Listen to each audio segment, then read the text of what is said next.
Hello everyone, स्वागत है आपका इजी एंड ट्रिकी लर्निंग में। आज के समय में अधिकांश युवाओं का एक ही सपना होता है, वो है नौकरी पाना, और वह भी सरकारी नौकरी पाना।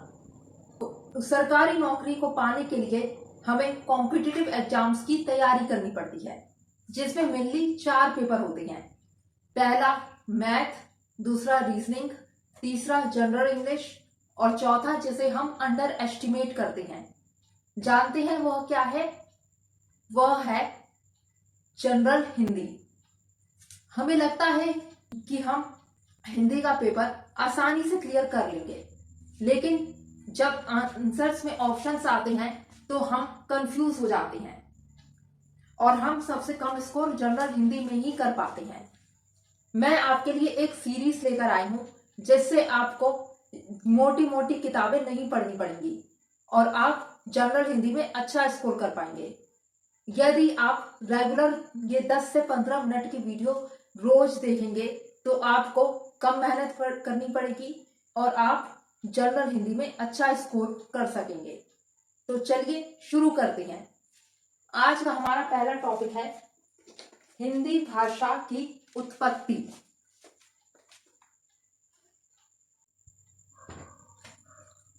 हिंदी भाषा की उत्पत्ति। हिंदी हिंद यूरोपीय परिवार के अंतर्गत आती है। संस्कृत को हिंदी भाषा की जननी माना गया है।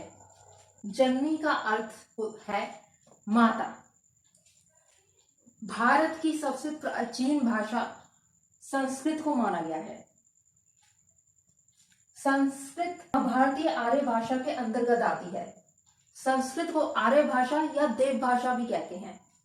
संस्कृत का समय है 1500 ईसा पूर्व से 500 ईसा पूर्व। संस्कृत के 2 रूप होते हैं, पहला वैदिक संस्कृत, दूसरा लौकिक संस्कृत। वैदिक संस्कृत। वैदिक संस्कृत का समय है 1500 ईसा पूर्व से 1000 ईसा पूर्व। इसके अंतर्गत वेद, उपनिषद आदि आते हैं। वेद 4 तरह के होते हैं, ऋग्वेद, यजुर्वेद, अथर्ववेद और सामवेद। वैदिक संस्कृत के साथ साथ बोलचाल की भाषा भी संस्कृत थी, जिसे लौकिक संस्कृत कहा गया। लौकिक संस्कृत का समय है 1000 ईसा पूर्व से 500 ईसा पूर्व। इसके अंतर्गत रामायण, महाभारत, व्याकरण आदि आते हैं। 500 ईसा पूर्व में पाणिनि ने व्याकरण के द्वारा संस्कृत को व्यवस्थित रूप दिया और यहीं से हिंदी भाषा के विकास की शुरुआत हुई। चलिए अब हम हिंदी के विकास क्रम को लेते हैं। हिंदी के विकास क्रम को 3 भागों में बांटा गया है। पहला प्राचीन भारतीय आर्य भाषा, दूसरा मध्यकालीन भारतीय आर्य भाषा, तीसरा आधुनिक भारतीय आर्य भाषा। प्राचीन भारतीय आर्य भाषा जो कि संस्कृत है, उसके मैं अभी बता चुकी हूँ। दूसरा मध्यकालीन भारतीय आर्य भाषा। मध्यकालीन भारतीय आर्य भाषा में पहले पाली आई, फिर प्राकृत आई, फिर अपभ्रंश आई। पाली भाषा का समय है 500 ईसा पूर्व से 1 शताब्दी।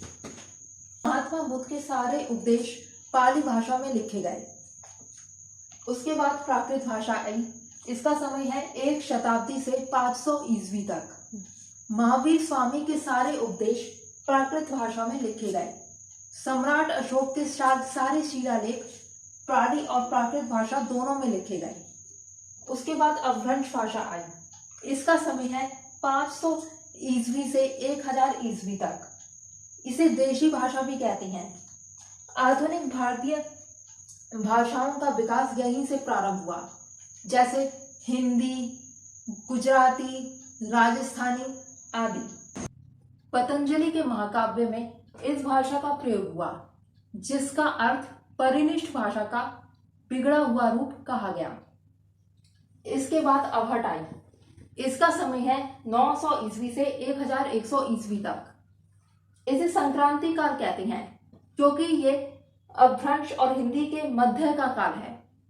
संक्रांति काल का यह प्रश्न एग्जाम में बहुत बार आता है। इसे पुरानी हिंदी भी कहते हैं और हिंदी के विकास की शुरुआत यहीं से हुई। इसके बाद हिंदी आई। इसका समय है 1100 ईस्वी से अब तक। इसका विकास 3 चरणों में हुआ। पहला आदिकाल, दूसरा मध्यकाल और तीसरा आधुनिक काल। वर्तमान हिंदी का प्रचलित रूप खड़ी बोली है और हिंदी की लिपि देवनागरी लिपि है। यह प्रश्न एग्जाम में बहुत बार आता है। एक प्रश्न एग्जाम में और बहुत बार आता है कि लिपि किसे कहते हैं। ध्वनि के लिखित रूप को लिपि कहते हैं। हर भाषा की अपनी अलग अलग लिपि होती है।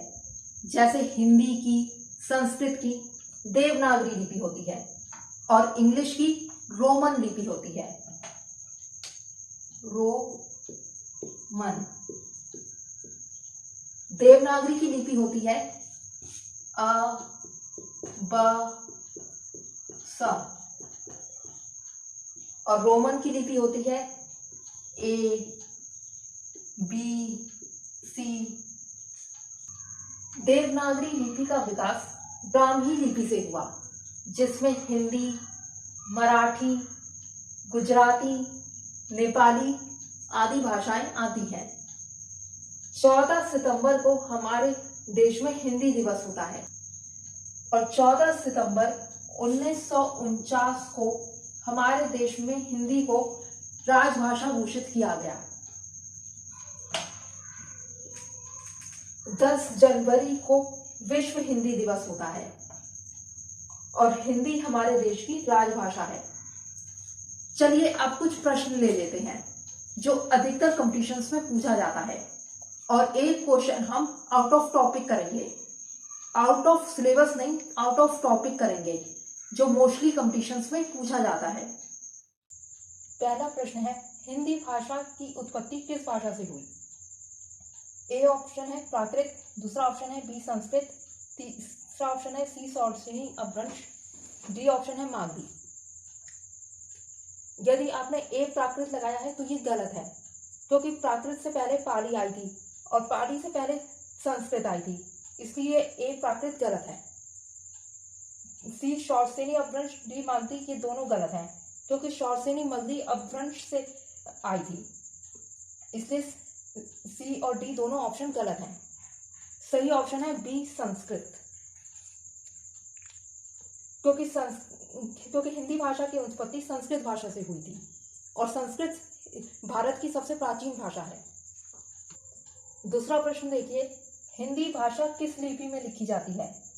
ए सौराष्ट्री, बी देवनागरी, सी गुरुमुखी, डी ब्राह्मी। ए सौराष्ट्री और सी गुरुमुखी दोनों ही गलत हैं। डी ब्राह्मी भी गलत है, क्योंकि ब्राह्मी लिपि से देवनागरी लिपि आई और देवनागरी लिपि में ही हिंदी भाषा लिखी जाती है, इसलिए ब्राह्मी भी गलत है। सही ऑप्शन है बी देवनागरी, क्योंकि देवनागरी लिपि में ही हिंदी भाषा लिखी जाती है। तीसरा प्रश्न देखिए, भारत की प्रथम देशज भाषा कौन सी है? देशज भाषा मतलब होता है कि अपने ही देश में बोले जाने वाली भाषा। ए पाली, बी प्राकृत, सी संस्कृत, डी इनमें से कोई नहीं। बी प्राकृत यदि आपने लगाया है तो ये गलत है और संस्कृत भारत की सबसे प्राचीन भाषा है, इसलिए सी संस्कृत भी गलत है।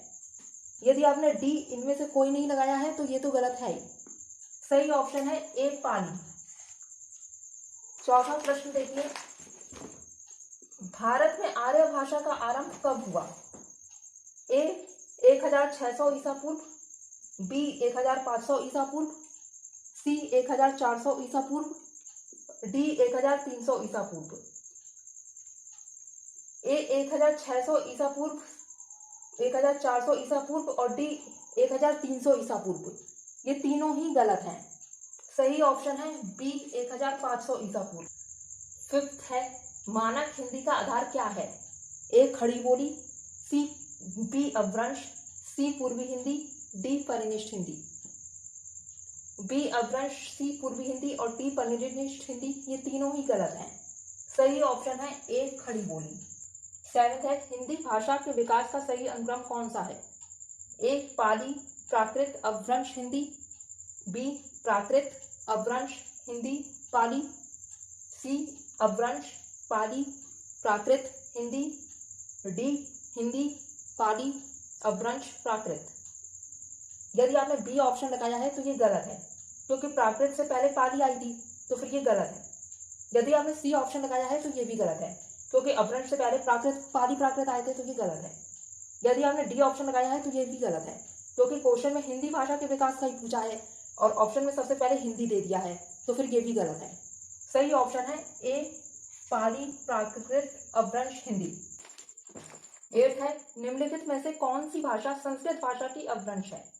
ए खड़ी बोली, बी ब्रजभाषा, सी अवधी, डी पाली। खड़ी बोली, ब्रजभाषा और अवधी, ये तीनों ही गलत हैं। सही ऑप्शन है डी पाली। 9 है, हिंदी खड़ी बोली किस अपभ्रंश से विकसित हुई है? ए मागधी, बी अर्धमागधी, सी शौरसेनी, डी ब्राह्मण। मागधी, अर्धमागधी और ब्राह्मण ये तीनों ही गलत हैं। सही ऑप्शन है सी शौरसेनी। भारतीय संविधान में हिंदी को मान्यता कब मिली? ए 26 जनवरी 1950, बी 10 सितंबर 1949, सी 15 अगस्त 1947, डी 14 सितंबर 1955। सही ऑप्शन है बी 14 सितंबर 1949, क्योंकि इसी दिन हमारे देश में हिंदी को राजभाषा घोषित किया गया था। क्वेश्चन जो मैंने कहा था कि हम आउट ऑफ टॉपिक करेंगे, यह है निम्नलिखित शब्द में वर्तनी के अनुसार शुद्ध शब्द का चयन कीजिए। उज्ज्वल। ए, बी और डी ये तीनों ही गलत हैं। तो यह है कॉम्पिटिटिव एग्जाम्स में हिंदी के पेपर को क्लियर करने का पहला टॉपिक। आगे और भी इसी तरह के टॉपिक्स आएंगे, इसके लिए बने रहिए हमारे साथ इजी एंड ट्रिकी लर्निंग में। Thank you.